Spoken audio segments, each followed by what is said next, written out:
Hello everybody! Today's video is going to be about some of the most unusual languages in the world, whistled languages. And these are languages that probably I'll never be able to learn. Why? I'll explain at the end of this video.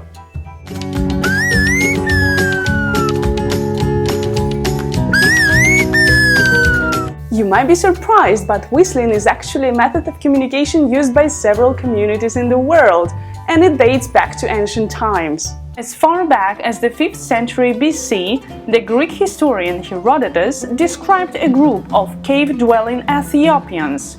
Their speech is like no other in the world. It's like the squeaking of bats, he wrote. We cannot know for sure which communities he described because actually he used the appellation Ethiopia to denote those parts of Africa south of the Sahara, which were known as the inhabitable world. But now it's known that several whistled languages can be heard in Ethiopia's Omo Valley.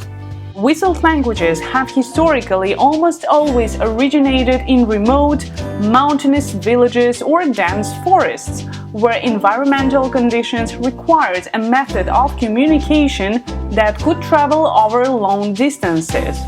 Whistles don't echo as much as shouts, which means they are less likely to get distorted or scare away potential prey. They also require less exertion on the part of the speaker, and they can travel up to 8–10 kilometers in some cases, which is many times farther than shouts, thanks to the narrow high-pitch frequency of the sound.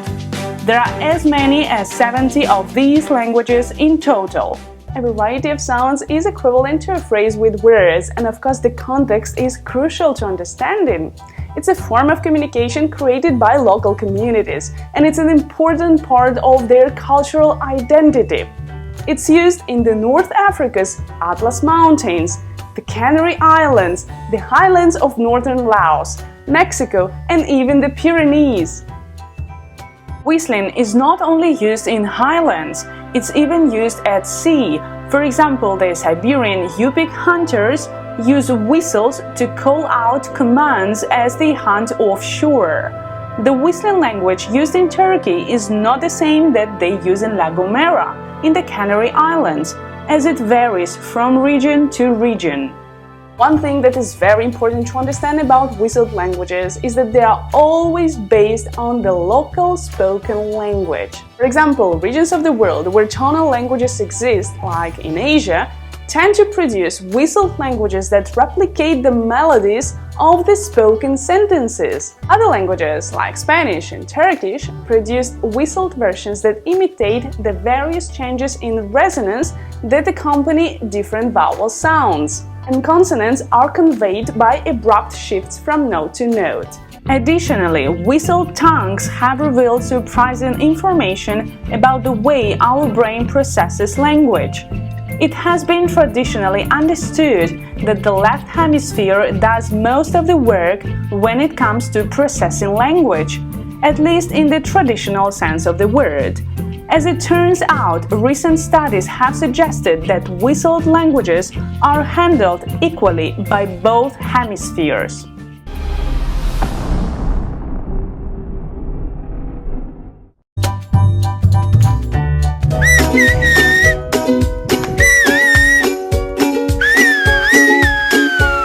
Silbo-Gomero is a unique form of communication used for thousands of years in La Gomera. It reproduces Castilian Spanish, the language of its inhabitants, in a series of different whistles, and has been passed down for centuries. Silbo was created by the earliest inhabitants of the Canary Islands, the Guanches, in order to communicate across gorges and precipices without the need to go there physically. It originally reproduced the language of the Aborigines, Canarian Berber, and was used not only in La Gomera but also in El Hierro, Tenerife, and Gran Canaria. But it was not adapted to Spanish until the 16th century, after the conquest of the Canary Islands by the Castilian crown. From that moment on, Silbo Gomero was passed down from generation to the present day, becoming a symbol of Canarian culture. In recognition of the cultural value of Silbo Gomero and a reward for all the efforts made to keep it alive, in 2009 UNESCO declared it a part of Intangible World Heritage.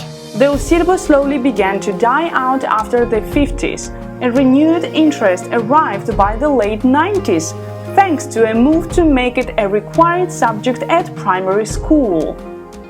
Today, Silbo Gomero is one of the Canary Islands' greatest cultural manifestations.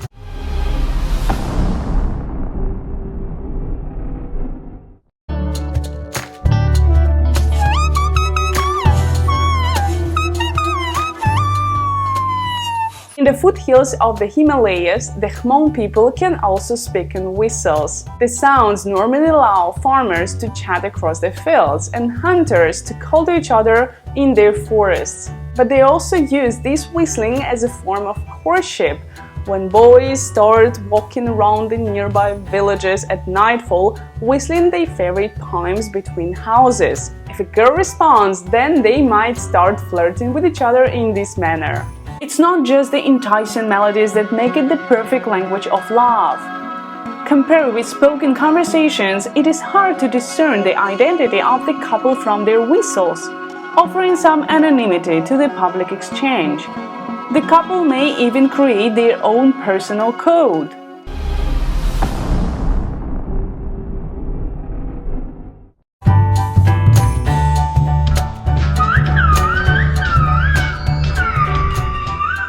Up in the mountains of northern Turkey, in the Çanakçı district of Giresun, there is a single village, Kush, where whistled languages still persist to a degree.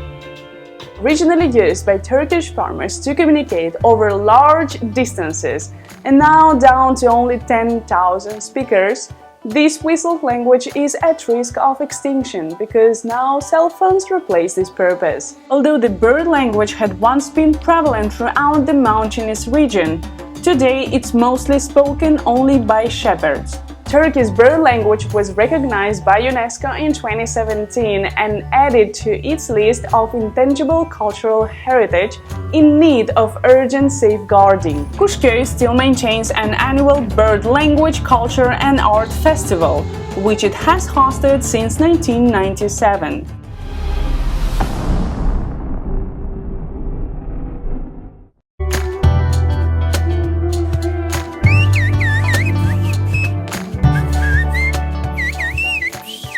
In the small village of Antia, on the Greek island of Evia, the residents whistle a language known as Spheria. For thousands of years, the language has been passed down through the generations of shepherds and farmers. According to some residents, the language either came from Persian soldiers hiding in the mountains roughly 2,500 years ago, or from the Byzantine era, when locals needed a cryptic way to warn each other of danger. The story of Spheria is similar to the story of Turkey's bird language in the sense that the remaining speakers are all aging out, sometimes losing their teeth and so the ability to make the sounds. Today, with only 6 people on the planet who can speak the language, it's one of the most endangered languages in the world.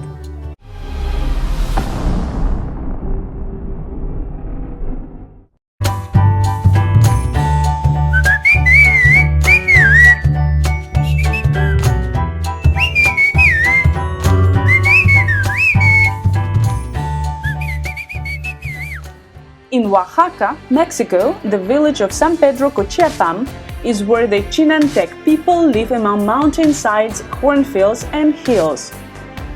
The Chinantec language, which has been around since pre-Hispanic times, can account for past and future tense and reach distances of up to 1 kilometer. But here, as everywhere else, the need for a whistle language is declining, which means there is only a handful of people left who are still proficient in this language. This is partly owing to a lack of interest among younger generations, but also partly to a decline in coffee production, which once made up more than 30% of the state's exports. Also, not surprisingly, in our technological era, people seem more inclined to use cell phones and walkie-talkies. Whistled languages are fascinating not only as cultural heritage or as a subject of linguistic investigations, but also because there are theories suggesting that they are connected to humans' proto-language. According to Charles Darwin's view, humans first started singing before we could talk, perhaps as a kind of courtship ritual. Like the blackbird's song, the musical proto-language would have been a way to show off our virtuosity, forge social bonds and scare off rivals, without carrying specific meanings. As whistle signals could have begun as a musical proto-language, and as they became more complex and imbued with meaning, they could have also helped coordinate hunting and foraging.